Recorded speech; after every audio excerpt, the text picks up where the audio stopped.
It's time for another Out of Bounds Rewind with Bo Bounds on ESPN 105.9 The Zone. Let's go to defense. They really struggled last year with pass rush. Jordan Davis went down. I don't know what happened with Brule and Wheat and so on. That unit is the expectations are pretty high, and they've got a ton of reps and starts under their belt. How do you see that unit shaping up? Yeah, that they're really good, and just watching them in practice every day too. I mean, this is a senior laden group, so they should be good, right? I mean, they've had chance to develop. They've been through the SEC wars, and some of these guys have got 3 or 4 years in their rotation under their belt, and so old wins in this league. And Jaden Crumdy's been outstanding. In this spring, he was somewhat limited, as was Nathan Pickering. I mean, they had some guys out in the spring. I think that actually proved to be a good thing because it gave some of these, two-deepers a chance to get first-team reps, right? And so they benefited from getting that extra, practice time. And so now you've got those guys with a little more practice experience returning with your guys that have been your frontline starters. And I like this group. I think Cam Young is a guy that, Bob Shoop told me during his very first year at Mississippi State that Cameron Young was going to be the next great Mississippi State small-town NFL DL story. And it's unfolding right in front of us. And Cam Young is a very imposing figure. And I don't know there's going to be a lot of people in this league that have a nose tackle quite like him. I think that guy is very dynamic and, basically came from next to nothing, got under-recruited, and the next thing you know, now NFL guys are up there every day talking about him. And so I think that group's going to be really good. I think that front six, because State plays at 3-3-5, I think that front six is going to be as good as it has been, probably since maybe 18, back when you had Montez Sweat and Jeff Simmons. Not saying they're as good as those guys, but I think as a unit, they'll be just as good as that group was collectively. And you feel like Cam Young's the most talented of the group? I think at his position he is. I think among that group, I would say maybe the best athlete is Jaden Crumdy. I think, as a guy that is big and can move and got good length, I think he probably projects a little bit better than Cam does. But I think Cam, as far as the guy that's going to hold his ground and just kind of shut things down in the middle, I think Cam is really, really good at that. And then Pickering has had a good camp too, and a lot of people come in waiting for that. He's shown some flashes, but I think he's really kind of recommitted himself, to football. I think he loves football, probably this year, maybe more so than he has at any point in his college career.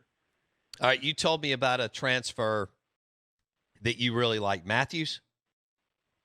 Yeah, I really like Jackie Matthews. And that's one of the things, I think when we're honest with ourselves, and we talked about it on your show last year, is that, State just didn't have that dog in the secondary. I mean, you know what you've got at Forbes, but you didn't have that guy at safety, that could just kind of play over the top and be a good athlete and run around out there and stick it in somebody's face, and that's Jackie Matthews. And the guy just has so much confidence, not cockiness, but he's very confident out there, and he plays fast. Not only does he have great foot speed, he is State's fastest safety, but you can tell he's out there processing information. He's diagnosing plays. He's able to get to the spot, and he's so close a lot of times to getting balls picked off, and you think there's just no way he's going to get there. Next thing you know, he's laying out full speed in practice. They're in the Palmetto Center, and these kids are bouncing off the walls trying to make plays, and that's what State lacked last year at the safety position. You had some guys out there that were decent players. You did.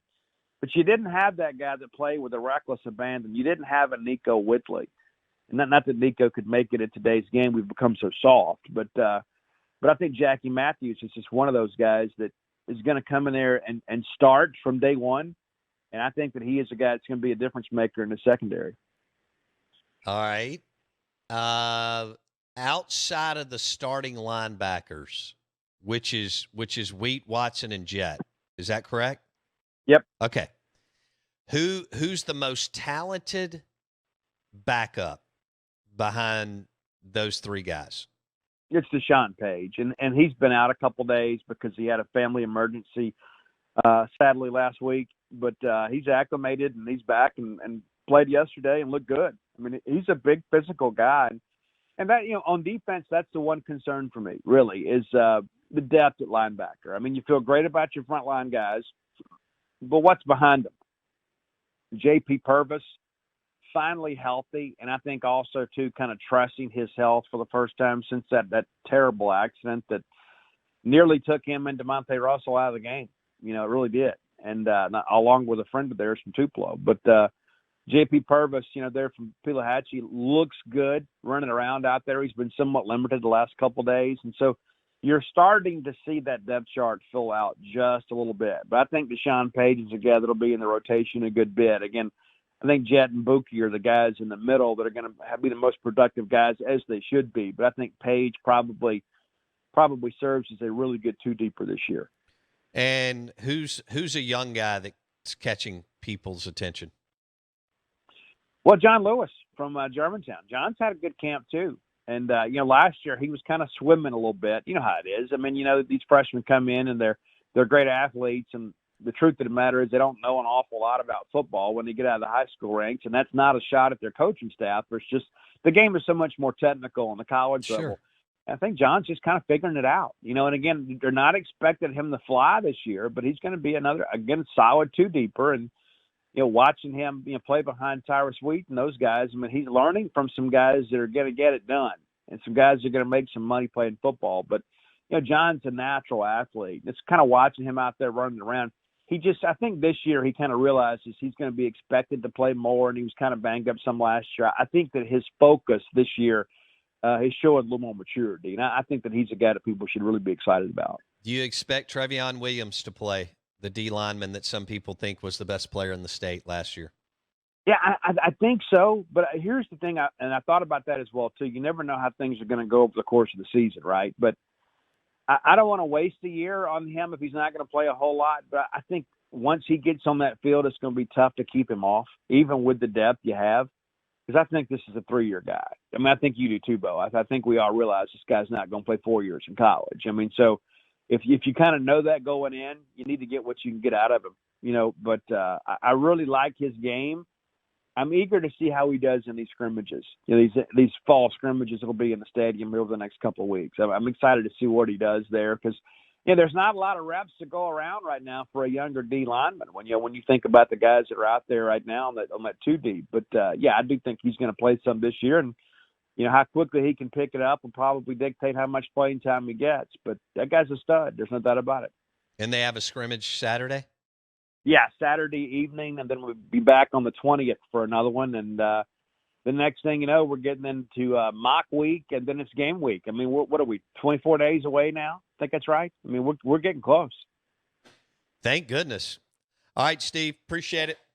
Steve Robertson on the Yuengling Lager guest line, 247 Sports Jeans page, and you're listening to ESPN 105.9 The Zone.